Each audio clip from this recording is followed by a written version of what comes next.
Lai Ching-te, aussi connu sous le nom de William Lai, a remporté les élections présidentielles à Taïwan ce samedi 13 janvier 2024, avec 40,1% des voix, soit 5,5 millions de votes. Il est le candidat du DPP, le Parti démocrate progressiste, le parti de Tsai Ing-wen, présidente entre 2016 et 2024. Lai Ching-te était le vice-président de Tsai Ing-wen depuis 2020. Comme elle, il est pour le maintien du statu quo avec la Chine, c'est-à-dire pour maintenir l'indépendance de facto de Taïwan sans qu'elle soit officielle. Il a notamment déclaré « Taïwan est déjà un pays souverain et indépendant, et qu'il n'était pas nécessaire de déclarer l'indépendance séparément ». Lai Ching-te était face à deux autres candidats. Hu Yu-hee, le candidat du Kuomintang, et Ko Wen-je du TPP, le Parti populaire de Taïwan, s'adressant en particulier à un électorat jeune. Hu Yu-hee défendait le renforcement des liens avec la Chine. Il a obtenu 33,5% des voix et Ko Wen-je 26,5%.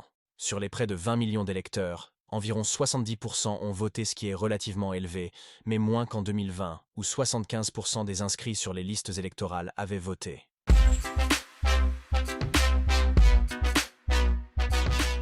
Ces élections arrivent dans un contexte de tensions croissantes entre la Chine et Taïwan ces derniers mois. La Chine considère Taïwan comme une partie de son territoire et souhaite l'annexer. Mais Taïwan a un gouvernement et un parlement, bien qu'elle ne soit reconnue que par quelques pays dans le monde. Pour qu'un pays ait des relations diplomatiques avec la Chine, il ne doit pas reconnaître Taïwan. Or, la Chine, deuxième économie mondiale, est un partenaire crucial pour la plupart des pays du monde. Pour bien comprendre la situation, une mise en perspective historique est utile. Taïwan est étroitement lié à l'histoire du Kuomintang.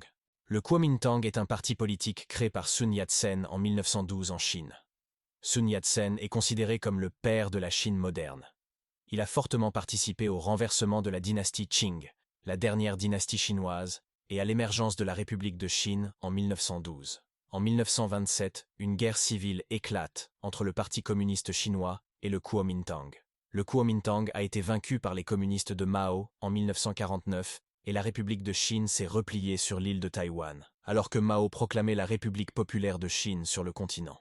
À cette époque, il existe un choc culturel entre les Taïwanais qui ont été sous domination japonaise depuis 1895 et les Chinois venus de Chine continentale. Le Kuomintang a été le seul parti politique autorisé à Taïwan jusqu'en 1986. Il a longtemps continué à dominer la vie politique taïwanaise. Cela a changé avec l'élection à la présidence de Tsai Ing-wen du DPP, le Parti démocrate progressiste et la majorité du DPP au Parlement en 2016. Le Kuomintang est maintenant favorable à un rapprochement avec la Chine continentale, mais pas à une réunification. Aujourd'hui, Taïwan a une culture insulaire et une culture politique propre. Pour Pierre Aski, journaliste et président de Reporters sans frontières, l'annexion de Taïwan constitue le dernier épisode de la guerre civile chinoise après la rétrocession à la Chine de Hong Kong en 1997 et de Macao en 1999.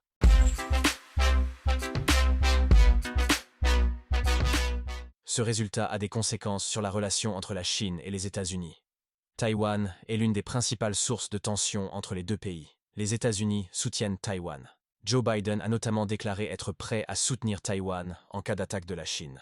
Les États-Unis ont également approuvé en août 80 millions de dollars d'aide pour l'île. Taïwan est un verrou stratégique crucial dans le Pacifique pour les États-Unis, mais aussi pour des pays voisins comme le Japon ou les Philippines. Le détroit de Taïwan est une voie de commerce maritime particulièrement importante, et Taïwan produit 60% des semi-conducteurs dans le monde. Après la victoire de Lai Ching-te, une délégation américaine informelle s'est rendue à Taïwan pour féliciter la victoire du nouveau président. La Chine a réagi au résultat de l'élection en indiquant que cette victoire ne changeait rien à l'inévitable tendance vers la réunification de la Chine. Wang Li, le chef de la diplomatie chinoise, a déclaré « Taïwan n'a jamais été un pays. Cela ne l'était pas dans le passé, et cela ne le sera certainement pas dans le futur. »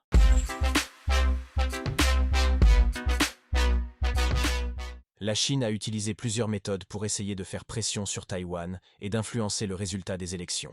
5 ballons espions ont notamment survolé Taïwan depuis début décembre. Des avions de chasse chinois ont également dépassé la ligne médiane du détroit de Taïwan, ligne médiane entre les territoires de la Chine et de Taïwan. La Chine a également accusé le DPP, le parti au pouvoir, de pousser Taïwan vers les conditions dangereuses de la guerre. La Chine pratique aussi de la désinformation, notamment sur les réseaux sociaux, et véhicule des rumeurs contre le DPP, et a financé des voyages d'élus locaux taïwanais en Chine.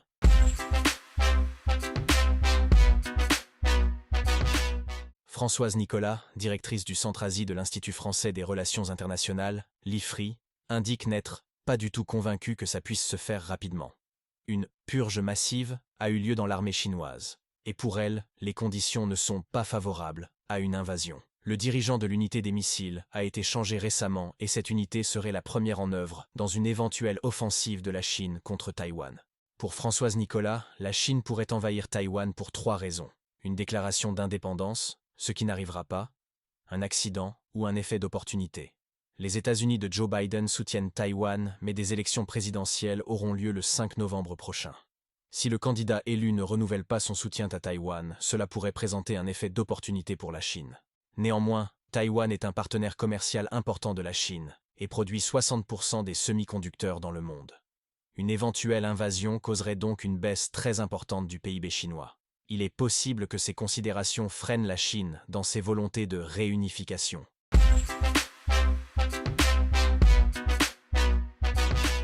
La population taïwanaise est habituée aux menaces d'invasion de la Chine. Les Taïwanais n'étaient donc pas seulement préoccupés par les sujets internationaux, mais aussi par les sujets de politique intérieure. Beaucoup de jeunes ont été déçus de la politique du DPP pendant 8 ans, notamment car les prix des logements ont augmenté alors que les revenus ont stagné. Le taux de chômage des jeunes était également important. Il existe aussi une différence de perspective entre les différentes générations. Certains jeunes Taïwanais voient le DPP comme le parti établi qu'ils veulent bousculer, alors que pour les plus anciennes générations, le parti à bousculer est le Kuomintang. La situation énergétique de Taïwan est aussi un point important. En 2016, le gouvernement a lancé un programme de sortie du nucléaire, et Taïwan importe la quasi-totalité de son énergie. Taïwan a importé 97,7% d'énergie fossile dans le total de son approvisionnement énergétique en 2021 par exemple.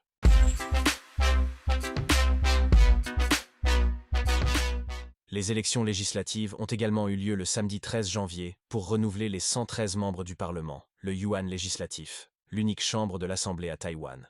Avant les élections et depuis 2020, le DPP avait la majorité absolue au Parlement avec 61 sièges.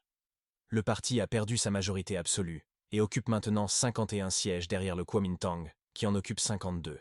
Le Kuomintang n'a donc pas de majorité absolue non plus. 8 sièges sont occupés par le Parti populaire taïwanais. Les votes de ce parti seront donc importants pour que le DPP ou le Kuomintang puissent faire passer leurs mesures.